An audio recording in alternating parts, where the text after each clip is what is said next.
নমস্কার, আপনাদের স্বাগত জানাই লতাস কুইক কিচেনে। যদি আপনার এই ভিডিওটা ভালো লাগে তবে অবশ্যই লাইক, শেয়ার এবং সাবস্ক্রাইব করতে কিন্তু অবশ্যই ভুলবেন না। এবং দেখবেন স্ক্রিনের নিচে একটা বেল আইকন আছে, সেটাকেও ক্লিক করতে কিন্তু ভুলবেন না, কারণ বেল আইকনটা ক্লিক করলে আপনি আমার নতুন নতুন রান্নার রেসিপিগুলো তাড়াতাড়ি আপনি পেয়ে যাবেন। তো চলুন শুরু করি আজকের রান্না। আজকে আমরা বানাবো সোয়া ট্যাকো।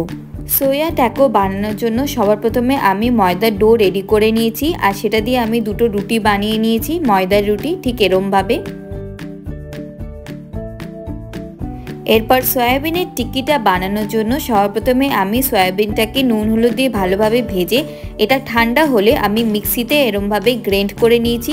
এরপর আমি তার মধ্যে অ্যাড করে দেব সিদ্ধ করে গ্রেট করে রাখা আলু, আর তার সাথে সিদ্ধ করে গ্রেট করে রাখা ডিম।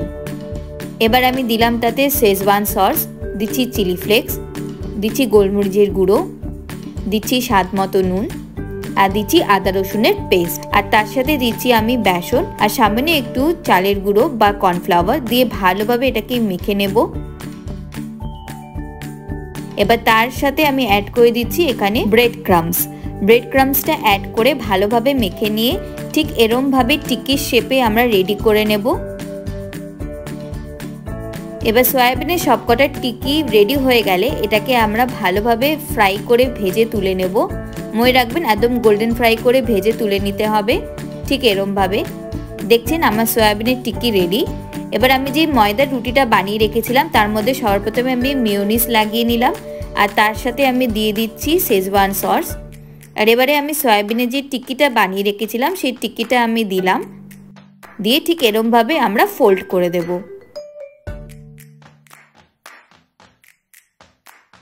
দেখতেই পাচ্ছেন আমি এখানে অলমোস্ট রেডি করে রেখেছি ট্যাকোসগুলো।